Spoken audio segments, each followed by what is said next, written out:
welcome back to the OHIO podcast, everybody, to our Big Ten preview extravaganza. This one is the old Turtles and the Maryland Terrapins are on the docket today. Make sure that you like and subscribe to the channel. Ring the bell, get notified every time we go live, and make sure you smash that like button. It really does help these previews reach the right kind of people. And let us know what you think about what we think down in the comment section below. The more interaction we have, the more that this video will reach the eyeballs of people much like yourself who would like to watch it. Chris, are you ready for this one? Um, yeah, let me just apologize now to the Maryland fans because, guys, we wish we could do something more for you in this case, but it's not a good situation, Eric. It's not. This is rough. Maryland is they as you're going to find out in this preview are living on hopes and a prayer in 2025. Um I think they've ran out of gum and duct tape to pull this thing together, and it's just hopes and prayers at this point. Um, Coach Loxley, is this the last year for him in Maryland? Well, we're gonna ask some Maryland students who run the student newspaper about that, and Chris, Uh, they are brutally honest with us. well, and I'll tell you, I can understand that, Eric, because when you look at Loxley's career, uh, he's what 8 years into coach, 8 years as a head coach, I believe, roughly. He started head coaching in 2009, but he had a few years where he was off, a couple stints. But Eric, in all his years in coaching, he's got 33 wins. 23 of them came with Talia as his quarterback. He's only had 10 wins without a Tagovailoa at quarterback. Yeah, That's not good. yeah. Well, and And and they're and they're 4 wins they're last year is reverting back. well, and they're trying to do the same kind of formula with their freshman quarterback that they've brought in, the local talent for them, who he's a dynamic young player. He's obviously very good. Listen, Maryland has always gotten some really good talent from the local high schools to stay home. The problem is they just don't get enough talent to build around the superstars that they have, who a lot of them end up going on to the NFL. Yeah, the DMV is a great area for talent. Oh, you get the right coach in there at Maryland, that place could become a problem in the Big Ten. The problem is they just haven't been able to get the right guy there, and it's a basketball school, Chris. As much as some of the football fans might not want to admit it, that's the bread and butter at Maryland. And so, as you're going to find out in the interview with the Under the Shell podcast kids, NIL, the collective and the NILs in Maryland are they're leaning towards the basketball program. So the football program gets left in the dark, and it shows. It absolutely shows. Let's take a look at them last year, real quick here first, before we dive into what they got this year. So in 2024, Maryland went 4-8 on the season, 1-8 in the Big Ten. They started the season off with a huge win over UConn, 50-7 in the non-con. They then lost to Michigan State, 24-27. And then they finished off their non-con with 3 wins, including a 27-13 win over rival Virginia, 38-20 win over Villanova. Then they got their butts handed to them by Indiana, 42-28. They then got embarrassed by Northwestern, 37-16. Then they somehow upset USC at home, 29-28. That's got to be one of the most embarrassing losses for USC last year. And then they lose to Minnesota, Oregon, Rutgers, Iowa, and Penn State to finish the year. At one point, this team was 4-3, and they end up going 4-8 to finish off the season. Believe it or not, Chris, Vegas had this team at 7 wins last year. You said, I think you might want to take the under. I said, smash the under. I went with 3-9 on the season. They end up going 4-8, so I was closer to that. But yeah, thank you, Maryland, for sucking last year, because Bogsy got some money off of you guys. Mike Loxley, like you said, he's 33 and 41 during his stint at Maryland. Of course, they play at College Park and in SECU Stadium, 51,802 capacity. Maryland's overall record just a little over 500 as a program, 682 wins, 627 losses, 43 ties. Their bowl record's not bad. 14 wins, 14 losses, 2 ties. They also have 11 conference wins, some of those from the ACC. And I want to say, was it Big East or were they always ACC? Can't. Oh no, they were. You know what? Were they big? I I think believe they they were were just big. ACC. Yeah, maybe. I think they were just ACC. Sometimes I try to remember all those Big East schools that ended up It's in the ACC, like Boston yeah. College, Miami. Syracuse, Miami was actually a Big East. Miami, Virginia Tech, Yeah, Pitt, Louisville at the end. Those were all Big East schools at one time. I couldn't remember. Rutgers was as well. I just couldn't think remember of if who had Maryland great was or not. basketball, and that's probably who was in the Big East. Yeah, but Maryland obviously they had a big rivalry with Duke, Yeah. and as I like to poke the Maryland fans, they're Duke light. They're they don't like that, but All it that's took who was an they are. Ohio State coach to win them a national title. That's all. Gary Williams. That's right. Yep, yep. But Um. you know, Anyways, you look at this. Oh, go ahead. I was just gonna say, man, that was a bad team last year, and their roster's worse this year. They got decimated Yeah. by the transfer portal, and this is not a good roster this year. And as much as I want to like Mike Loxley, he's not a good coach, Eric. We talked about it. He's just not a good coach. How did this guy get a head coaching job to begin with? Do you know what his career record was before he got the job at Yes. Maryland? Now, did he coach it was it Nevada? New Mexico. New Mexico. Oh, And he I knew. was 2-26 as a head Yeah, coach. it was bad. Well, I'll tell you how. He went to Alabama. He was a coordinator at Alabama, wasn't he? Yeah, I think from 12, 13, and 14, he was with Saban down in Alabama. There you go. That's how. But this is just proof that not everything Nick Saban touches is gold. No, this is a DMV guy. Yeah. This is someone who knows the area. They were excited to bring him home.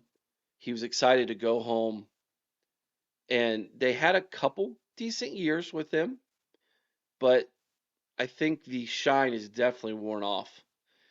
There in College Park. So, all right, we're gonna go ahead and bring on Sam and Michael from the Under the Shell podcast. They also are the editors of the school newspaper there at Maryland. They're great young kids. They've got a bright future in sports radio and sports journalism. We're tickled pink that they decided to come on for a second year to preview their school with us. So check out this interview, everybody. You're gonna enjoy it. And we are back at the OHO podcast, everybody, and I am now joined by my friends Sam and Michael. They are from, I believe, the student newspaper there at Maryland. Guys, I'll let you introduce yourselves. Tell everybody what you guys do there at Maryland. Yeah, we both cover Maryland football. This will be my second year covering the team for the Diamondback, Maryland's independent student newspaper, and Mike's my beat partner. So both of us are going to be watching the Terps play this year, and we'll be following the Big Ten as well. So excited to talk some Maryland football with you today, Eric. Thank you, Michael. Anything you'd like to add to that, buddy? In addition to the student newspaper, also do the Under the Shell podcast. We'll be talking about the Terps weekly in the fall. Should be a pretty interesting season. About to talk about it with Malik Jackson coming to town. So let's dive in, Eric.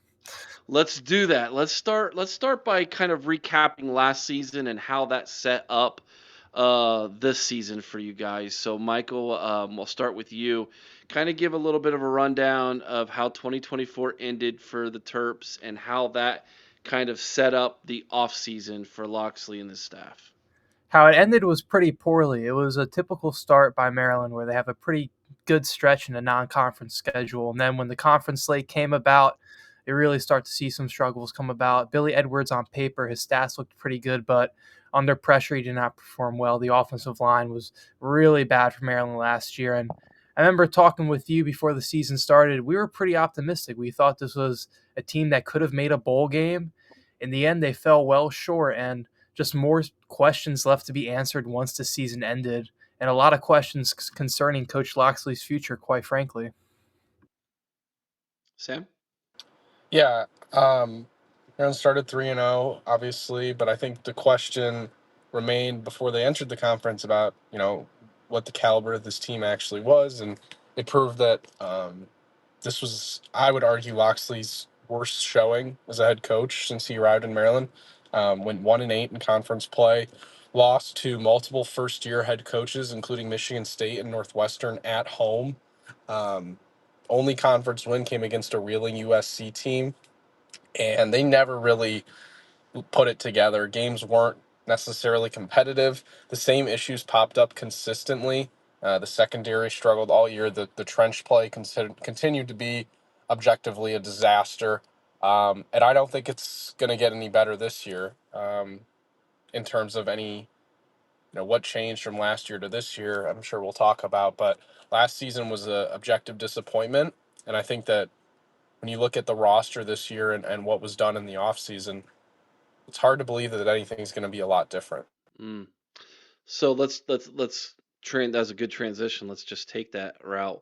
So what did Mike Loxley attempt to do this offseason to answer some of those shortcomings from 2024? Coaching changes, Yeah. transfer portal additions, that kind of stuff. Yeah. Well, the quick rundown is Maryland made a lot of changes. Pep Hamilton was brought in to be the offensive coordinator, replacing Josh Gaddis. So Hamilton obviously comes with a lot of experience, both at the NFL and college level. I did like that hire. I think Pep is a good offensive mind. I think that it'll still be Loxley's system, but I think having an experienced play caller alongside Loxley could allow him to kind of deviate some of the responsibility off of his plate. They lost a ton of pieces in the transfer portal. Billy Edwards departed, Roman Hemby, multiple offensive linemen on the defensive side. Caleb Wheatland, Kellen Wyatt, all left.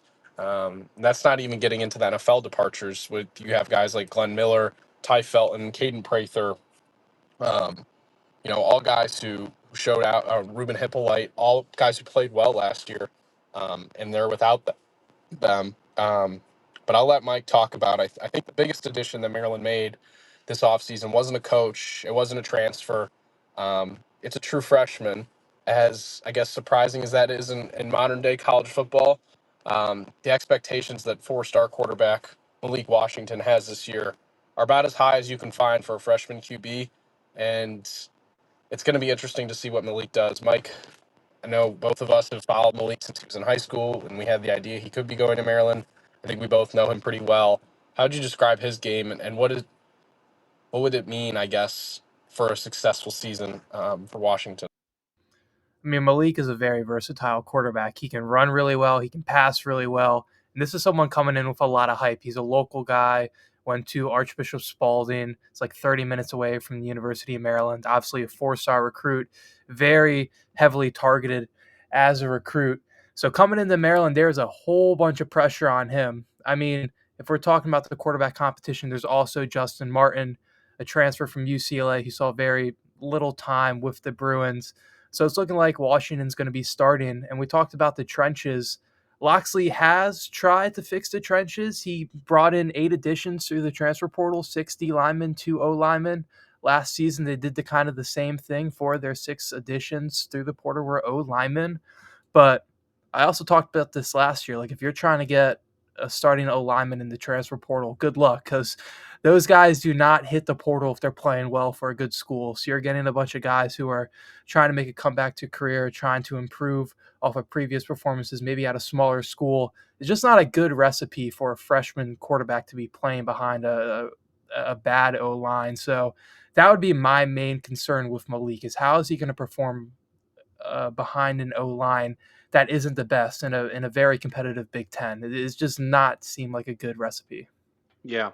All right. So since we're talking roster, let's go ahead and talk about the rest of the offense here. Um, what is your projected starting offensive line? Uh, I mean, I know that that can be difficult to get to. I mean, especially when there's probably competitions at certain positions. But let's start at the offensive line and then work our way backwards from there on your projected starters, Michael. It's going to be looking like a completely new offensive line, frankly. You're going to have Ratrell Perry probably at left tackle, Isaiah Wright, left guard, Michael Hershey, center. Um, Forgive me if I mispronounce his name, Alu Ba at right guard, and then Alan Heron at right tackle. Again, I'd, I'd none throw in a name there too. Four-star freshman Jalen Gilchrist. The Maryland staff is really, really high on him. Talking with people around the program, they think that this kid can come in. He played a little bit of tackle in high school, kind of one of those. I mean, Eric, I'm sure you've seen guys come through the Ohio State program where start at guard and they eventually think he could slide out to tackle. Hmm. But they really like him, and I wouldn't be surprised if he starts from day one. Is a guy who offensive lineman obviously takes some time to develop. Maryland's in desperate need of talented offensive linemen. He's a bigger kid, and I think I wouldn't be surprised if he doesn't start day one. He's going to see playing time this year. But other than that, I think Mike kind of nailed who's going to be up front. but All right. none What of about these guys, go ahead, Michael. aside from Gilchrist, like none of these guys are like blue chip O linemen. Like that's very concerning if you have a true freshman starting behind that. Like, I just don't see how he could succeed immediately. Sam, do you agree? Yeah, and I mean, just to add on, I mean, they had a kid last year, Terez Davis, who started as a freshman on the O line and was pretty promising. Toward the end of the season, I think PFF had him graded as one of Maryland's best offensive linemen, and he transferred. So you can't take those type of losses if you're a program like Maryland, and it really is a sign of, like Mike said, I think the problems that Maryland has had consistently start up front, and I don't think anything has led me to believe that anything will change in that regard this season. So before we talk about the rest of the offense projected starters, let's answer this question. Why is Maryland having so much trouble holding on to these kids who keep transferring? Is it NIL? Is it okay? Yeah, that the international sign for NIL, right? Yeah, It's like, I don't. right. I'd love to give you a more complicated answer, but I think that for the most part, as is the case with many transfers, NIL plays a large role in most kids' decisions. So is from the school's perspective, then I'm assuming then that they're just is Maryland just spending NIL in other areas, other athletic or other programs like the basketball program Oh and man, that. Eric, you could have us here for 45 minutes if we started talking about that. That's a long-standing, complicated decision. On one hand, I don't think that Maryland can consistently use NIL as an excuse for the players they lose. There are other teams who I know have less NIL budgets than them that have succeeded in a different level than them. Um, Frankly, if even if you remove the NIL situation, I don't think their offensive line development has been across the board good enough. They've had some success stories. Jalen Duncan, Delmar Glaze were both NFL guys, but they just haven't been able to really locate, recruit, develop those type of guys because that's the position that you're not getting high level transfers at, right? Any team who has a good offensive lineman, ideally you're not losing them. They're not transferring. So they just haven't been able to obtain those type of players. And then once they get them, even, the spare times they have, they've lost them occasionally. All right, let's talk. Let's go ahead and talk wide receivers and tight ends. Sam, I'll let you take this one, and then Michael, I'll let you take the running backs. Mhm.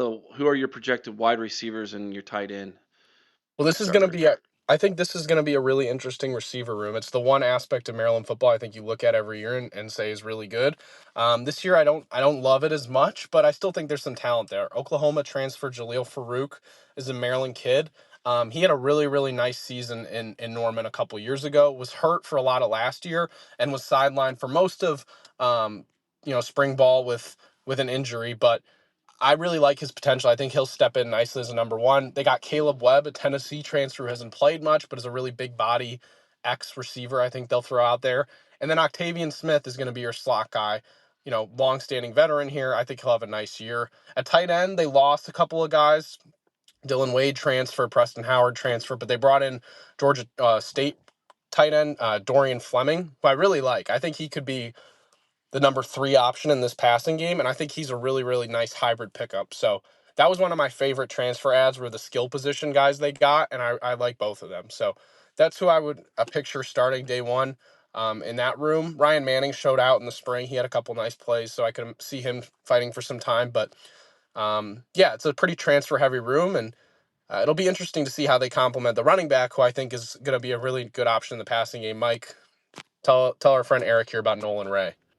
Yeah, Nolan Ray is going to be the returner who had the most snaps last year for the Terps. Obviously, you lose Robin Hemby, who was your number one rusher last year, to Indiana. That's a huge blow, especially since he's going to a conference rival. But then, in addition to Ray, I want to focus on 2 incoming freshmen, Bud Coombs and Iverson Howard, both again local prospects from the area. Loxley was able to pull in. Iverson Howard went to QO. Um, Received a lot of looks in his recruiting process, and then Bud Coombs, really interesting prospect. Not only is he committed to play football, but he's also the top baseball prospect in the state of Maryland. So could be seeing him showing off in the diamond as well in the spring. But those 2 behind Ray, I think, can make up a pretty formidable running back trio. All right, let's flip it over to the defensive side then, and let's start up front, Michael, with the defensive line. Who are your projected starters in the up front there on the defense? Woof, it is not looking good up front for defense. One freshman I think can make a good impact is Bryce Jenkins, another local guy. I don't know if you see the trend here with the guys that Loxley's bringing into the program, but Bryce Jenkins went to high school in DC. And then Cam Rice, potential to also play inside on that D line. Dylan Funtis could be an edge. D.D. Holmes could be an edge. It's a really weak group right now when you look at it. And then especially weaker if I could go into the linebackers too. Sam mentioned it earlier, but Mhm. Kellen Wyatt, Caleb Wheatland, those are going to be your 2 top linebackers coming into the 2025 season. Both of them hit the transfer portal, so now that position is looking really weak there too. Daniel Wingate, Michael Harris, those are 2 options that could replace them. But again, a lot of roster turnover on both sides of the ball for the Terps. Yeah. Sam, do you want to add anything to that? And feel free to do so. And if not, just go ahead and go move back to the secondary. Yeah, I think Mike hit on most of the guys. In the secondary, it was really bad last year. They lost some guys that I don't think necessarily they wanted to bring back. But the good news, I guess, for Maryland is they have their safety duo returning. Jalen Husky and Lavian Scruggs are both going to play. Husky was a transfer last year who started at corner, and then they moved him to safety despite having terrible corners, which should say something. But he actually played pretty well at safety, so I'd expect him to be one of this defense's better players. And then Lavian Scruggs is a veteran who's been here a while. On the outside, I think it's going to be a competition. Jamar Glasker is a guy that they got a while back who I really like. And then Dante Joyner is who I would expect to start opposite of him. Kevin Humes is also a nice option. And I think that those are the guys that I would look at in the defensive backfield as potential impact players. So the second step forward is a good coach. So I like, but it's still I think going to be one of the worst passing defenses in the Big Ten. Okay. Well, you guys aren't giving me much hope if I was a Maryland fan right now, but I appreciate your honesty. Before we dive into the schedule and we kind of give the listeners and viewers an idea of what to expect from a record standpoint in 2025, I just looked up Mike Loxley's contract. He's got, including this year, 3 years left on his current deal. I mean, I know you guys probably don't want to speak to this, and if you don't want to answer that question, that's fine. But I think maybe the fair question for you guys would be this: what is the pulse of the fan base with him, and is he kind of viewed as being on the hot seat?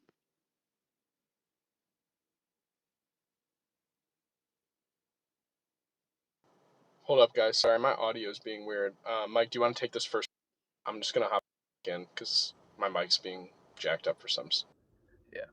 Loxley is absolutely on the hot seat. I think after that run of 3 straight bowl appearances. The fan base was pretty pro Loxley, but after last season, especially, pretty optimistic heading into it, and then you don't even make a bowl game. And then you add in the fact that Maryland just hired a brand new athletic director. Athletic directors like to have their guys in their coaching positions. I think you're looking at a pretty pivotal season for Loxley. If he does not perform well with Malik Washington, this big heralded local recruit, a lot of hype behind him, if they flame out, I could see Loxley being gone after this season, Malik Washington transferring. This is big, not just for Loxley, but like I said, for Washington too. I mean, if he does not have a good year, say he doesn't get the O-line support and he's getting pummeled every single game, he could be gone. I mean, we just saw what happened with the linebackers, with Hemby, with Billy Edwards. Like, players are not afraid to leave Maryland. Yeah, Eric. I have a question for you, actually. So, out of coaches who have been at their current stop for 7 years or more, who do you think has the lowest winning percentage amongst those guys? Are we talking Big Ten or beyond? Entire Division One, or Power Five. I think I looked at 7 years or longer with a the lowest winning lowest winning percentage. There's only one. There's only one guy lower than Mike Loxley. That's the point. Justin Wilcox at Cal is the only other I guy. would have never guessed that. Yeah. Loxley's win percentage is pretty poor, and he hasn't even had Wilcox had Cal ranked at one point during his tenure. Maryland hasn't hit that mark. You're entering, I think, in some ways, a danger zone for Loxley. I think that there's a lot of leeway given to him, and rightfully so. He's a local guy. I think he does love Maryland, and I think Loxley ultimately has shown he can coach good offenses. But this is the potential to be another disastrous season. And after that, I don't know what you look at when it comes to his tenure. 2 years in a row now, potentially having losing seasons. That would be a significant step back for the program, to say the least. And I think that there would be a serious look at the football program and what needs to be done. I don't know if that means him being fired, but this year I think is pivotal to at least show some significant signs and for Washington to be the guy I think they hope he can be. The issue with letting go of Loxley, though, is the question of who can replace him. Someone like Loxley bleeds Maryland. He's Maryland through and through. And you look at the last time they fired a coach like that, Ralph Friesian in 2010. The next two coaches they had, Randy Edsel and DJ Durkin, the program was terrible. And Loxley's brought the most recent success to Maryland since Friesian. So, like, you have to have somebody in mind already that you know can step in with that same passion for the program and lead it back. I just don't know if there's anyone out there right now who you can definitively say can do that like Loxley. So obviously there's a lot of pool for him to be successful. And so let's try to determine what success would look like for him in 2025. Let's go ahead and pull up the schedule here and kind of break it down. Looking at this schedule right off the bat in your non-con, you've got Florida Atlantic, Northern Illinois, and Towson. Now, I'm going to say that Northern Illinois might be the one of those three that you kind of might raise as an eyebrow, and that's simply because they went into South Bend, Indiana last year and gave Notre Dame their only loss during the regular season. And then Notre Dame went on to play for a national championship in 2024. So, was that kind of a fluke that happened in South Bend, Indiana? Sure, yeah, yeah, everybody would agree to that. But they do have the capability of going into a Power Four school and coming out with a win. But let's go ahead and say Loxley does himself a solid, and he starts the season off 3-0 here. I will let you guys chime in. You guys feel like, okay, yeah, we should be 3-0 here, or is there any trepidation at all that says, guys, I don't know, maybe that Northern Illinois team or that Florida Atlantic team can come in and shock us here? I think 3-0 is a pretty safe assumption. Loxley's generally been pretty good in out of conference. Yeah, I would agree. 3-0 start seems pretty likely for him. All right, let's take the next three. Let's go into the Big Ten now. Uh, you've got Wisconsin, Washington, as I like to call them, and Nebraska. Washington's in year 2 of their rebuild. Nebraska's in year 2 of Dylan Raiola, year 3 of their new coach, and is trending upward. And Wisconsin probably has the most difficult schedule in college football this year. So let's break those 3 games down. Which one of these games do you guys think, if Loxley's going to get a win here, it would be this one? That's a tough question, man. I honestly I don't like Nebraska. I really don't like at Wisconsin because that's Billy Edwards going up against Maryland after transferring out this past off season. I would probably have to say Washington then, but I mean I don't feel confident with any of these games. Yeah, I think Washington's the one you look at as kind of a swing point for the season, if there can be a swing point. Okay.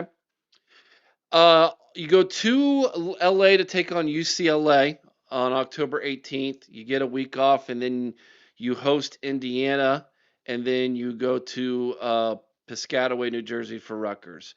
Um, I think UCLA maybe. I mean, I think that yeah. Again, they've got a pretty good quarterback again, but you're going out to the West Coast, and then Rutgers possibly. I think Rutgers is going to be down a little bit this year as well. Um, UCLA and Rutgers. You guys think those are coin flip games possibly? Yeah, man. And hey, all I'll say about the UCLA game, I'm just happy I get to go to the Rose Bowl at some point in college. Not the way There that you go. not the way that you would draw it up, maybe for a Maryland UCLA regular season game, but we'll take it either way. I would probably say Rutgers out of those three, probably the best chance of winning that. Just a cross country trip to UCLA, I don't like that. Okay, I feel you. The last 3 here. You have a surging Illinois team. You have to go to Champaign, Illinois. That's an Illinois team that last year ended up going out there and beating South Carolina in their bowl game. They've got a ton of momentum. They might have what some are considering one of the better quarterbacks in the Big Ten this year. You have a November 22nd game at home, Senior Day, against the Cheaters up north, as we like to call them here in the state of Ohio. Those bums, who knows what they'll look like if the NCAA drops the hammer on them? They might barely have a team. So I'm saying it right now, Maryland. If you guys are going to get them, this might be the year to get them. So take advantage of that. And then you have that Michigan State team, year number 2 of their rebuild as well. Of course, you got to go to East Lansing to do that. If all 3 of those teams, Illinois, Michigan, and Michigan State, are all doing what they're planning on doing and getting better this year from last year, that could be a rough stretch for you guys. However, I am kind of trying to be Mr. Positivity for you guys. If Michigan has some sanctions and they have some guys leave the program here before the season starts, and Michigan State isn't quite where they want to be, and maybe at this point of the season they've checked out, those could possibly be some possible games that you might get. And so if I'm looking at the schedule, I'm saying, okay, you got 3 at the beginning. Maybe you coin flip and you can get a Rutgers or UCLA. Then that Michigan State game could be a 6 win and you go bowling. Is that kind of where we're at? What we're thinking here? Going bowling with this team, I think, is a stretch, Eric. I mean, Okay, the more I look at this I schedule, tried. I like the positivity, but like the more I look at this schedule, the more I'm thinking 4-8. I don't think Yeah, they win any of the Illinois, Michigan, or Michigan State games. yeah. Michigan State is actually at Ford Field, so that'll be fun. Get to No, that's play in an right. NFL stadium. Uh, but I agree with Mike. I think if you look at the ceiling for this team, Eric, I would give you 7-5, and that feels generous. The floor, I would say, is 3-9 or 4-8. This schedule you look at and you can pick out and choose, oh, you could win this game at home here against Nebraska, or Michigan could face sanctions, or UCLA is had a down year. But then on the flip side, you look at this roster and every team's thinking that about Maryland. So I think that's important to keep in perspective when you look at this team. I would say 3-9 is the floor, and 7-5 is the ceiling. Is what I would generally imagine. Michael, you agree? 100%. Yeah, I agree. Even that ceiling of 7-5. I mean, just looking at the schedule, like there's a lot of reaches for wins that you got to make to get to that 7-5 point. Well, I mean, it is what it is. Okay, so let's play hypothetical here then. If you guys go 4-8, which is kind of I think what Sam's probably leaning towards there, is Mike Locksley the head coach at the end of the season? I gotta, this is a great Eric. I have to take off after this one, so this is a good question to end on for me because I think it's the question all Maryland fans have. I hate to say I don't know, but I really think that the new athletic director puts a wrinkle in things. We have yet to talk to Jim Smith for a one-on-one. I'm fascinated to ask him about his relationship with Mike Locksley. What that looks like. If I had to put money on it, and Mike and Locksley had another 4-8 year, shoot, I don't know. I think it really just depends on Malik Washington. I'll put this caveat. I would say no, he's not, unless Malik Washington shows immense amount of promise, has a good freshman year. They just don't have the team or the capability to put a decent roster around him. You could persuade me into saying he gets one more year, but 4-8, I would put my money on him not being the head coach. Like what Sam said, I think a lot of this has to do what Jim Smith is thinking right now, the new athletic director. And we just don't know that. We don't know how he's feeling about the football program, what his priorities are. Revenue generation, that's his biggest priority coming into Maryland to tie back to what we were talking about with NIL. But another 4-8 season, I think it's looking tough for Locksley.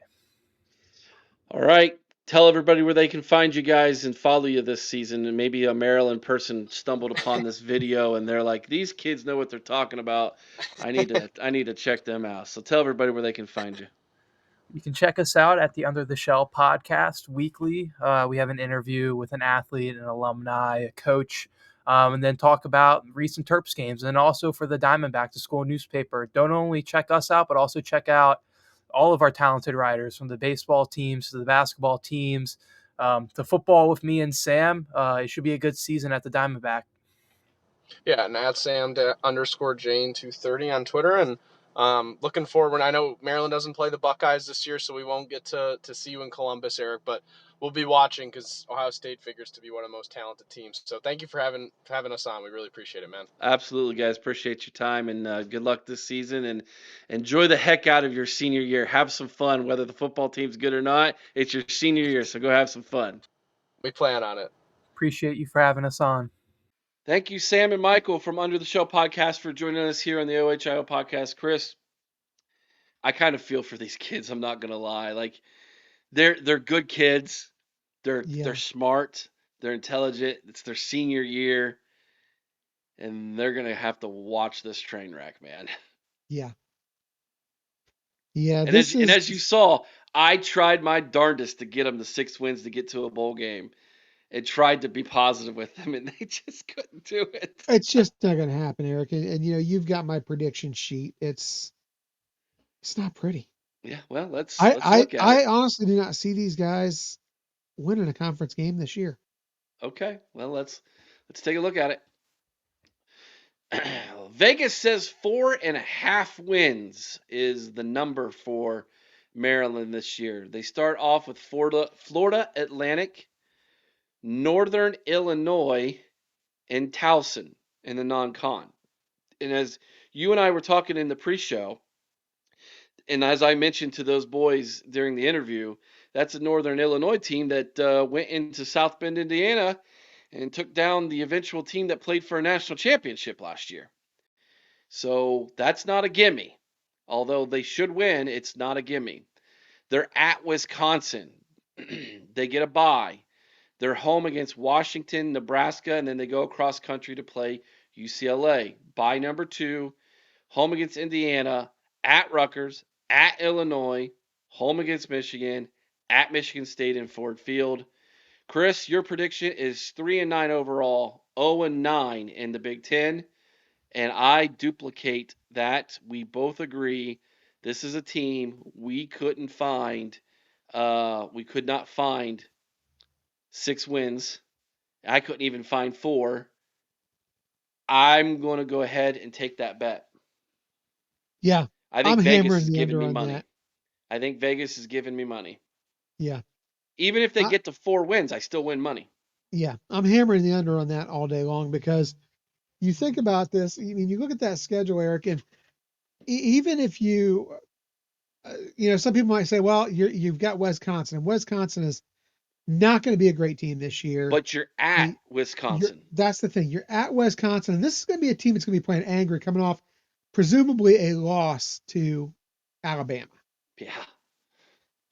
This is a team in Wisconsin, and you look at this. I think you're going to have several of these teams that Maryland's playing. Who knows they need this Maryland victory to fight for their playoff lives. Wisconsin is one of those teams, and I don't think they get there even beating Maryland, to be honest, because that was a brutal schedule. But we'll come up on that with another show. But as I look at this, you look at this schedule. These are teams: Nebraska, Washington, uh, UCLA. Rutgers, Michigan, Well, even UCLA, you who take are all going to be competing.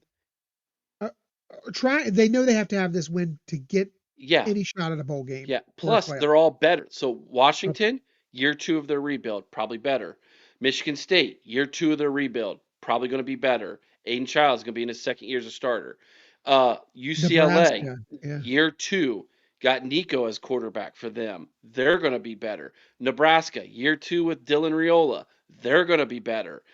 Rutgers is the only team that I say probably isn't as good as they were last year, and you still have to go to Piscataway and play them in their home. Yeah, you're not going to win at Illinois. It's just not going to happen. That's one that I think every team needs to circle is at Illinois if they got at Illinois because that's a sneaky good football team. And then we still don't know what we're going to get from Indiana this year, but I'll tell you this, I'm pretty damn sure it's going to be better than what they have at Maryland. So, yeah, I don't see a way to get this team a fourth win, Eric. I just don't. We tried. I mean, I try to be positive with some of these teams and try to find some, like, if you win here and you win there and you do this, and Maryland's just they don't I don't have a lot of hope for them this year. I So the question is, does Loxley get the boot? New athletic director this year. I, I don't think he's coming back after this year. Yeah, I gotta feel like Loxley's gone. He may be one of those guys, Eric, that there are people who are made to be coordinators and people who are made to be head coaches. I think Loxley is one hell of a coordinator. I think you look at a guy like Ryan Walters, one hell of a coordinator, just didn't pan out as head coaches. Walters is a guy who I think gets another chance. Mike Loxley, I think, had better just settle in on the fact that he's going to be a coordinator for the rest of his career. Because given the lack of success at New Mexico, given the lack of success at Maryland outside of 3 seasons with Talia, you gotta feel like this is a guy who's had his shot. And he has value. He's from the DMV. He's Yes. shown he can recruit it to a degree. He's been a good coordinator. He When he's has gone, value. you want to hear a fun pick here? When he's gone, if I am Shiano, I'm reaching out to him to come on and be a coordinator. It's not a bad idea. I was going to say Boston College. I Yeah. could see Boston O'Brien. College. Yeah. Yeah, could see Boston College. See what happens in Clemson with Davo, with his coordinators this year. Um, there's some higher expectations there. Sometimes those guys they have a really good year and they get pulled right out from under you and they get head coaching jobs and could open up, something Yep. like that. Because Clemson usually recruits the DMV pretty well as well. Um, this is someone who has ties with Larry Johnson because of their background in that area. Um, Maybe. Just saying, I know that those two are, they're both long in the tooth a little bit. Larry's a little bit older than Loxley is, but they both have that, DMV ties. So I don't know. It's just interesting to think about. I think that this is the worst team in the Big Ten, not named Purdue, and they don't even play each other. So there you have it. Yeah, I have to agree 100%. Like, share, subscribe. We appreciate each and every single one of you. Let us know what you think about what we think down in the comment section below. If you're a Maryland fan and you stumbled on this, let us know what you think. Are you more positive than we are, or do you think that we're hitting the nail on the head and it's going to be a rough year for you guys? Let us know what you think. And again, we appreciate each and every single one of you for watching these. Chris, we are 4 down, 14 more to go. They're flying by. And we're in about, we're in a little bit better boat than that, I think, on the preview magazine, but we got our work cut out for us, Eric. Yes, we do. We got it, and I'm going on vacation in a couple weeks, so the it's just gonna get busier for me, everybody. That's just the way it is. All right, let us know again. Let us know what y'all think. Make sure you smash the like button on your way out if you haven't already. Be kind to one another. I owe someone's OH. Sing Carbon High with all your heart. Till next time, Chris OH. IO. Go Bucks.